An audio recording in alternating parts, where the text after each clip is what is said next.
Hey guys, it's Victoria with Nutrition by Victoria. I have a Master's of Science in Human Nutrition, and I'm here to talk to you guys about how to be lean, fit, and healthy effortlessly year round without having to ever restrict your carbohydrate calorie intake. So, yesterday I released a video called How to Become Carb Adapted to Lose Weight, and I had a really good question that came in the comment section about greens and vegetables and how to, where do they fit in on healthy diets. So that is the topic I'm going to discuss today. So also I just showed you guys my belly. I like to show you what I look like every day so that it's evidence basically for what I'm talking about because I live this lifestyle as well. I had 2 meals already today. I had a strawberry banana smoothie for breakfast that had added sugar. I had 7 oranges for lunch and about half a pound of dates as well. And I'm filming a what I eat in a day video for you guys also that will go up tomorrow. So stay tuned for that. But yeah, I just want to show my results, my year-round results. I'm currently almost 5 months postpartum, and my lifestyle works, and it's because I've put the work in to become carb adapted. So most people, they freak out after they gain weight eating as much carbs as they want. So a really good example of this is Broccoli Mom. I'm not sure if you guys follow her, but sometimes I do, and I like to check in on other YouTubers from time to time and see what they're doing, what their results are, all of that. And there's a lot of people within the plant-based, high carb, low fat, plant-based community who sound like they promote what I promote or sound like they do what I promote, or they say they eat high carb, low fat, whole foods. A lot of people end up on Chef AJ's channel. I've been asked by others if I've ever been on Chef AJ's. No, I will probably never be invited to Chef AJ's channel because I don't subscribe to the low calorie density model of eating that basically is a facade for calorie restriction. So getting back to Broccoli Mom, and I'm going to full circle this all for you guys.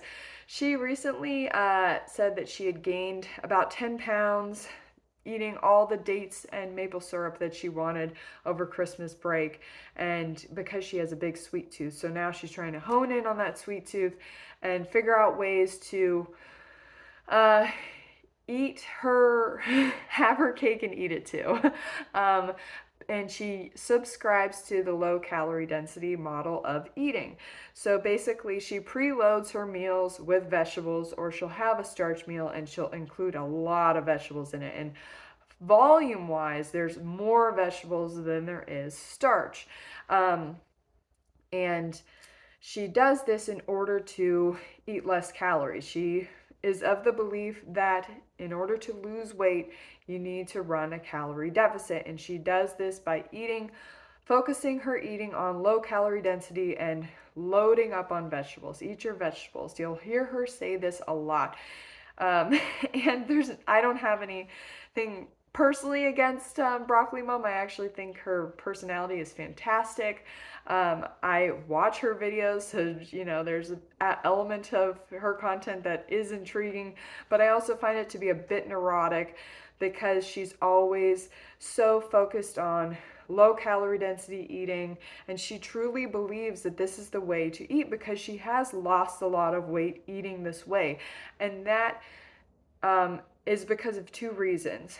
Her diet is predominantly high carb, low fat, but she's also following calorie restrictions. So there is going to be a yo-yo effect that occurs from eating this way. So just to, bring this full circle, getting back to the vegetable question, I think vegetables are healthy. I think they should be included every day in your diet if you desire them. They're not the most important component of your diet though. As you learned yesterday, the most important component of your diet is eating enough carbohydrates in order to fulfill our energy requirements daily, as well as trigger satiation so that we're truly eating when we're hungry and we're stopping when we're full. We need to eat enough carbohydrate. And the other factors that play into satiety are fiber and water content. But if you're missing the carbohydrate content, even if you're eating carbohydrates, if you're not eating enough of them, you're not going to trigger true satiety, and you're going to end up binge prone later on for foods that are higher in fat, higher in protein, and this is going to derail your weight loss success. So I don't know if you notice this too, a lot of the people who focus on whole foods exclusive eating and their diet is relatively high carb, low fat, they're always including more overt fats and overt proteins. Broccoli Mom does this, Healthy Emmy does this, Caroline Deisler does this. And I say, why fear the refined carbohydrates and not the refined fats? Tahini is a refined fat. Tofu is a refined fat. Tempeh is a refined fat. A lot of foods that people are claiming are whole foods are actually a product of some degree of refinement process. So, or processing in general. So why include those foods that are higher in fat, higher in protein? Those are anabolic nutrients, right? Fat and protein are anabolic. They're designed for building. They're designed for increasing insulin requirements. They're designed to make you insulin resistant to build your body. They increase IGF-1, especially if you're consuming animal products. But getting back to the greens question, so in order to not trigger de novo lipogenesis, you want to make sure you're eating enough carbohydrates so that when you eat your vegetables, you're not eating your vegetables to restrict your carbohydrates. You're eating your vegetables because they're healthy, and the way that I like to use them is as a side dish to my starch meal at night. So I have a big batch of rice, a big batch of potatoes, usually both. You can have pasta, your favorite carbs, and I stick to a fruit till 4 type way of eating. So I don't eat any vegetables during the day. I just eat fruits, and I include refined sugar as well in order to have a lot of energy and to trigger satiety within my system through leptin and ghrelin regulation. Basically, all of this I describe in my coaching program. There's a link for that in the description of this video. By eating enough carbohydrate, you allow for the regulation of so many hormonal systems in your body that are related to maintaining your blood sugar. So that's their sensor for, okay, we've had enough to eat, or okay, we haven't had enough to eat. And there's a cascade of physiological processes that can benefit you from eating enough carbohydrates, or that can work against you because you're not. So by eating your starches, and I say go for the starches first, fill up in your starch and then eat your vegetables. Or if you're going to eat your vegetables first, just have a small portion and then move into your starch, but never make your vegetable portion so big that it crowds out your starch meal and you're not able to get in enough calories. So the last thing I want to say about vegetables is that they have a tendency, especially if you're eating a huge portion of them, to cause digestive distress. A lot of this comes down to the fact that they don't contain a lot of carbohydrate and they contain a lot of insoluble fiber, and this combination makes them very hard to digest. There's a reason why it's called roughage, because it's rough on your system, right? So a little bit of roughage is great for your body. A whole ton of roughage can mess up your GI tract. So I have personal experience with this, and a lot of my clients have told me the same thing.